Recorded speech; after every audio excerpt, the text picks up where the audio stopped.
Um episódio muito curioso aconteceu na vida do apóstolo Paulo, quando ele passava pela cidade de Filipos, atualmente ali no leste europeu.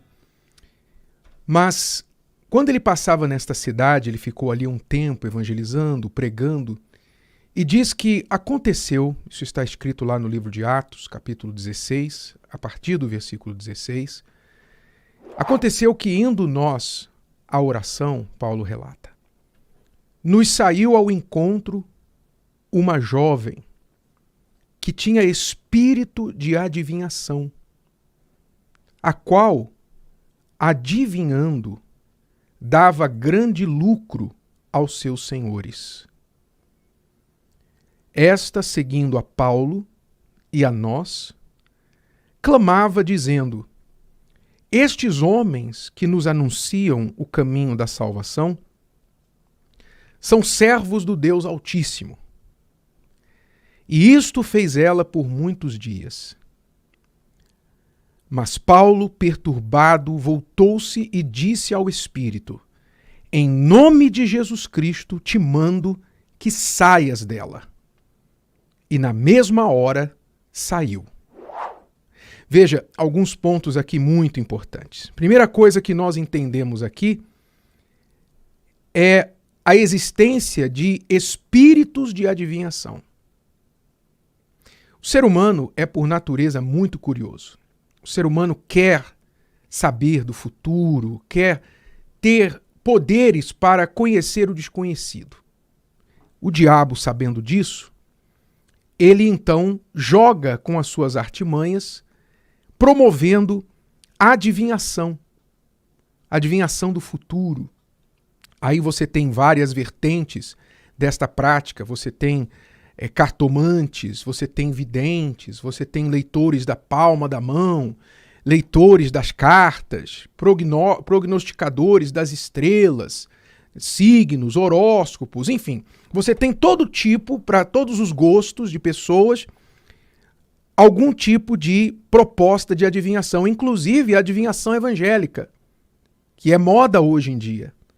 Adivinhação evangélica, que é aquela história de um profeta, normalmente uma profeta ou profetisa numa igreja evangélica que se levanta lá e começa a dizer: assim diz o Senhor que o fulano aqui tem que casar com a fulana ou não pode casar com a fulana, tem que vender, tem que comprar, tem que fazer, tem que dar, tem que... Enfim, o suposto espírito adivinhador se manifesta na pessoa e a pessoa incauta acha que aquilo ali é de Deus. E veja quão sagaz era aquele espírito adivinhador na jovem, lá na época de Paulo, que o que é que ele fazia? Qual era a estratégia desse espírito adivinhador? O diabo, sabendo que com a pregação do evangelho as pessoas estavam se voltando em massa para a verdade do evangelho, então ele tentou se infiltrar no trabalho de Paulo. Olha só, assim como hoje nas igrejas evangélicas o espírito de adivinhação se infiltrou com força em muitas delas, lá na época esse espírito tentou se infiltrar em meio aos discípulos, porque onde Paulo ia, essa jovem, possessa de um espírito, clamava em alta voz dizendo: estes homens que nos anunciam o caminho da salvação são servos do Deus Altíssimo. Olha só, o diabo é capaz de dizer a verdade. Ele é capaz de dizer a verdade com a intenção de enganar. Veja que coisa maligna, que coisa diabólica. Qual era a intenção aqui daquele espírito enganador? A intenção era que o povo, ouvindo aquilo daquela jovem, então diria assim: bom, ela também é um deles. Ela também é de Deus. Olha só, ela está endossando o trabalho de Paulo e dos discípulos. Então a gente pode consultar com ela, sim. A gente pode perguntar para ela, porque ela está dizendo que eles são de Deus, logo ela é de Deus também. Esta era a estratégia daquele espírito enganador. E por isso que Paulo se perturbou com aquilo, porque ele sabia a estratégia do diabo, que era enganar as pessoas. Então, num momento de raiva, de revolta, de fúria, ele se voltou para ela e falou ao espírito, o demônio que estava nela, Em nome de Jesus Cristo te mando que saias dela. E na mesma hora saiu. Quer dizer, muito cuidado, meu amigo e minha amiga. Muito cuidado. Você um dia consultou uma pessoa, você foi em algum lugar, alguém veio na sua casa, sei lá, alguém, um amigo, uma pessoa chamada iluminada, uma pessoa sensitiva, uma pessoa que disse que tinha dons de adivinhação, de profecia, que não sei o quê, e falou alguma coisa para você até que batia, conferia. Mas ela falou isso, o Espírito falou isso através dela para ganhar a sua confiança. Ganhar a sua confiança para depois puxar o seu tapete. Cuidado com isso. Deus não trabalha dessa forma. Profecia na Bíblia não tem nada a ver com adivinhação pessoal e particular da vida de uma pessoa. Fuja disso. Fuja de adivinhadores. Fuja de tais chamados profetas. Fuja dessas pessoas que propõem adivinhar, que estão ajudando você, entregando uma mensagem do Senhor para você. Toda a mensagem do Senhor que você precisa está na Bíblia Sagrada. Se você estiver na palavra de Deus, você não vai ser enganado por esses espíritos, como Paulo não foi enganado. Paulo não foi enganado porque o Espírito Santo estava nele e ele estava na palavra. Então, muito cuidado com isso, esses espíritos de adivinhação. Mas aí o que aconteceu? A parte mais interessante vem agora. Olha só. Então, Paulo expulsou, mandou o espírito sair da jovem. E na mesma hora saiu. O demônio saiu dela.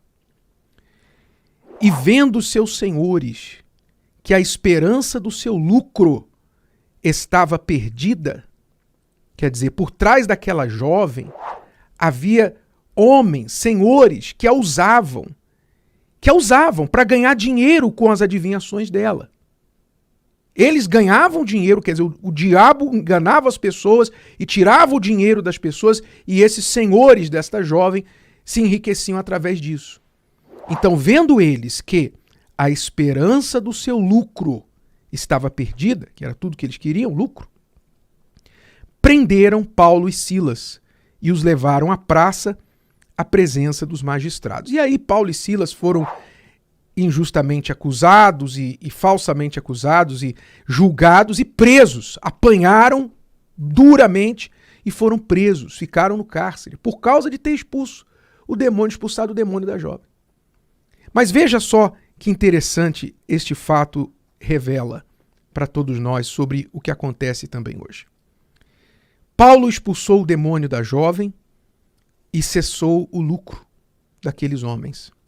E eles então foram para cima de Paulo e Silas e o prenderam. E não é isso que acontece ainda hoje quando o evangelho é pregado e o evangelho, a luz do evangelho chega a uma pessoa? Não é isso que acontece ainda hoje, que por causa do evangelho, o lucro de muita gente cessa? Pense comigo. Quando uma pessoa ouve a palavra de Deus e se converte, se entrega a Ele, então, se ela dava dinheiro para a companhia de cigarros, ela não dá mais. A companhia de cigarros perde um lucro. Se ela bebia, a companhia de bebida alcoólica perde o seu lucro. Se ela usava drogas, os traficantes perdem o seu lucro. Não é isso? E aí você vai imaginando. Eu me lembro do caso de uma senhora que ela gastava praticamente todo o seu salário, todos os meses, na farmácia. E ouvindo a palavra de Deus, ela veio à igreja e ela começou a crer, desenvolver a fé, e pela sua fé ela foi curada das suas enfermidades e parou de ir na farmácia. Um dia ela passou na frente e o dono da farmácia, que estava com saudade dela, não saudade dela, mas saudade do dinheiro dela, né? Perguntou para ela: Dona Fulana, o que aconteceu? A senhora não veio mais aqui. A senhora não passou mais aqui. E ela falou: graças a Deus. Eu estou muito bem agora. Eu estou indo na igreja e não tenho mais doença, não tenho mais enfermidade. Graças a Deus eu não tenho precisado mais dos remédios. E ele deu um sorrisinho amarelo assim para ela. Sabe? Aquele sorriso assim com o dente meio trincada. Ah, que legal, que feliz que eu estou pela senhora. O lucro dele cessou com aquela senhora. A palavra de Deus chegou a ela e o lucro dele cessou. Então o evangelho tira o lucro da farmácia, tira o lucro das religiões. As pessoas se libertam das religiões. A pessoa deixa de dar o seu suor para os gurus, os coaches, para o signo. Não é? A pessoa passa a viver uma vida regrada, uma vida limpa, uma vida onde ela não precisa mais das coisas que o mundo mentiu para ela que ela precisava. Então o lucro cessa. E eu posso incluir nesse meio até mesmo alguns pregadores que até começaram bem no início, quiseram ganhar almas, mas aos poucos o seu objetivo mudou de almas para o dinheiro. Saiu do altar e passou para o ouro. E começaram a querer dinheiro mais do que almas. Então se tornaram pregadores em busca do tesouro, como Judas, que metia lá a mão na sacola que ele segurava quando Jesus pedia as ofertas e Judas ficava com a sacola, ele metia a mão na sacola. Então muitos pregadores neste mundo, muitos que se propuseram a ganhar almas, começaram a se desviar e pensar em ganhar dinheiro.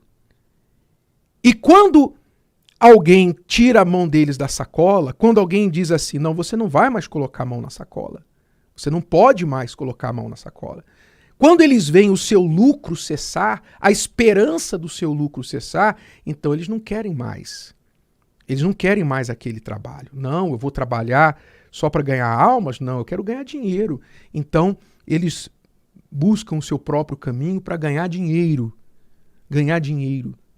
E por isso muitos destes têm saído pelo mundo em busca de membros da igreja ricos para poder ganhar dinheiro em cima deles. Quer dizer, você vê que o evangelho se repete, a palavra de Deus se repete, a história se repete.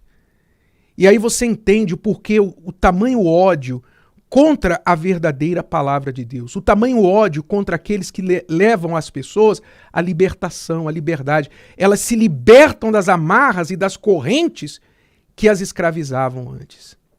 Então, quem quiser ser um Paulo, quem quiser ser um Silas, quem quiser estar levando a palavra da verdade para as pessoas, tem que estar preparado para as prisões, para as mentiras, para as injustiças. Tem que estar preparado para ser perseguido por aqueles que veem os seus lucros cessarem por causa da verdade do Evangelho. E você, meu amigo, minha amiga, abra os seus olhos, esteja atento para que você saiba como são as coisas e não seja enganado pelo diabo, pelo espírito de adivinhação, pelo espírito que usa até mesmo da suposta bondade, suposta boa intenção, visando apenas o seu bolso. Se o vídeo de hoje te ajudou, você conhece alguém que vai ser ajudado por essa mensagem, passe adiante. E se você ainda não inscreveu aqui no canal, inscreva-se agora. Até a próxima.